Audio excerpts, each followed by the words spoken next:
نحمده ونصلي على رسوله الکریم اما بعد۔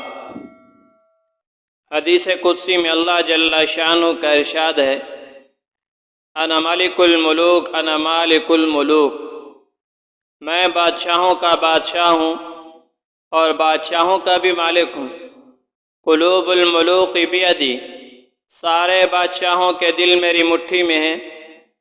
ان العباد اذا اطاعونی حولت قلوبہم رحمتا ورأفا، جب بندے میری فرما برداری پر آتے ہیں تو میں بادشاہوں کے دلوں کو نرم کر دیتا ہوں اور انہیں نیک بادشاہ دیتا ہوں۔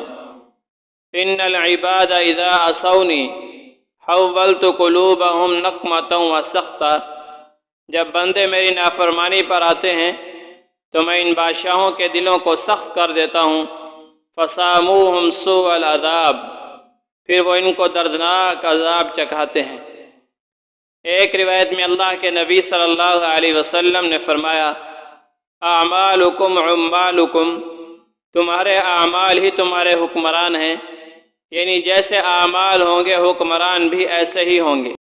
ایک جگہ لکھا ہے، ان الناس تظہر اعمالہم فی صور ولاتہم وعمالہم، لوگوں کے اعمال ان کے حکمرانوں کی صورت میں ظاہر ہوتے ہیں۔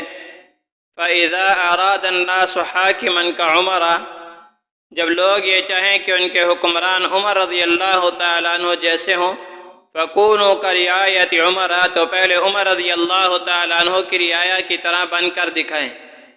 اس لیے اگر ہم یہ چاہتے ہیں کہ ہمارے حکمران اچھے اور نیک ہوں تو سب سے پہلے ہمیں اپنے اعمال کو درست کرنا ہوگا اور ہر فرد اپنے اعمال کی اصلاح کرے، اس لیے کہ اللہ کی مدد اچھے اعمال پر ہے۔ اللہ جل شانہ ہر عذاب سے اور ہر دشمن سے حفاظت فرمائیں گے۔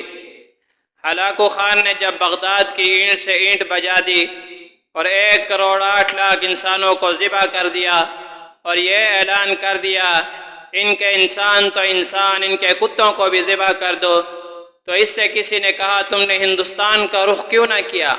تو اس نے کہا وہاں بڑے نیک لوگ آباد ہیں، میں وہاں نہیں جاؤں گا۔ اس لیے حکمرانوں کو گالیاں دینے اور چوکوں چوراہوں پر تبصرہ کرنے کی بجائے اپنی اللہ کو راضی کر لیں۔